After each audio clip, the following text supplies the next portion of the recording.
Good morning, all of you from Ashok Bharadwaj. Welcome to again new SS class student. At this time, lesson number 2, Vividta and Vedbhav, Diversity and Discrimination. This lesson is running at this time. और इस lesson के अंदर एक सब topic है समानता के लिए संघर्ष, स्ट्रगल फॉर इक्वलिटी। इसके फ्यू पॉइंट्स मैंने आपके साथ लास्ट क्लास में डिस्कस किए थे। कुछ और न्यू पॉइंट आज आपके साथ और डिस्कस करूंगा इसी टॉपिक से रिलेटेड, स्ट्रगल फॉर इक्वलिटी, इससे रिलेटेड टॉपिक से डिस्कस करूंगा। जो रिमेनिंग टॉपिक हमारा ये struggle for equality next class में फिनिश हो जाएगा। So let's start, don't waste time. देखो भी, समानता के लिए संघर्ष, स्ट्रगल फॉर इक्वलिटी। लोग अपनी पसंद का काम चुनने के लिए आजाद हैं। लोगों पर किसी भी तरह का कोई भी जिसको उनको काम करना चाहिए, उनको ये मनाया गया आप ये काम नहीं कर सकते, वो उनको इस चीज में आजादी है। नौकरियां सभी लोगों के लिए खुली है। कोई भी व्यक्ति किसी भी गवर्नमेंट जॉब के लिए अप्लाई कर सकता है। ये नहीं भी अछूतों के लिए है, ये गोल्डन कास्ट के लिए, हिंदू के लिए, मुसलमान के लिए, नो, इस तरह का कोई प्रोसेस नहीं है। संविधान ने सरकार पर, जो संविधान ने गवर्नमेंट पर ये विशेष स्पेशल रिस्पॉन्सिबिलिटी डाली है कि गरीबों और मुख्य धारा क्या होती है भाई, वह रुझान है, मुख्य धारा यह वह रुझान है जिसे अधिकांश लोग मानते हैं और जिसे समाज में आदर्श माना जाता है। मुख्य धारा वह रुझान है जिसे ज्यादातर लोग मानते हैं, अधिकांश लोग मानते हैं और जिसे समाज में आदर्श माना जाता है।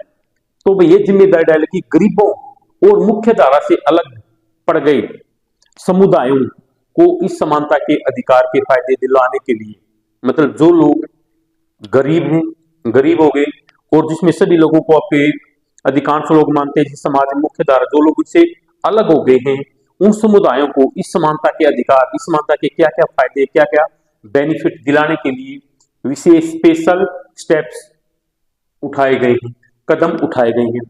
संविधान के लेखकों ने, जिन्होंने संविधान को लिखा, उन्होंने यह भी कहा कि विविधता की इज्जत करना, रिस्पेक्ट ऑफ डिस्क्रिमिनेशन एंड उसे मूल्यमान और उसको कॉस्टली, उसे मूल्यमान मानना, समानता सुनिश्चित करने में, समानता को लागू करने में बहुत ही महत्वपूर्ण कारक है, महत्वपूर्ण कदम है।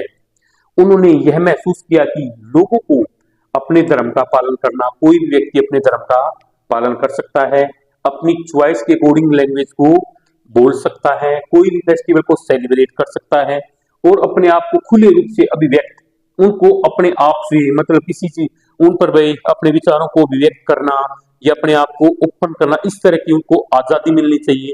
उन पर किसी भी तरह का कोई प्रेशर नहीं होना चाहिए, किसी टाइप का बर्डन उनके ऊपर नहीं डालना, बोझ नहीं डालना।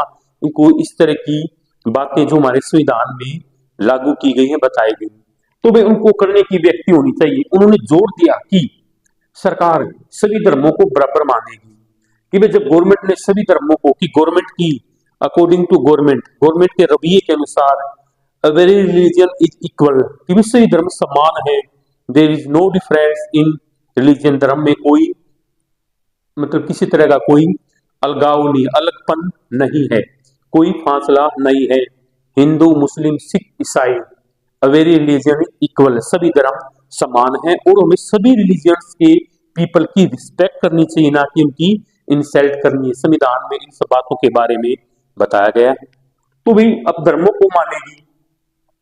भारत एक धर्मनिरपेक्ष राज्य है जहां लोग बिना भेदभाव के अपने धर्म का पालन करते हैं। धर्मनिरपेक्ष क्या होता है भाई, किसी भी राज्य, संस्था, व्यक्ति का धर्म के आधार पर भेदभाव न करना और सभी धर्मों के प्रति समान दृष्टिकोण रखना। विद्यार्थियों, today's class ended here, so that's for enough today.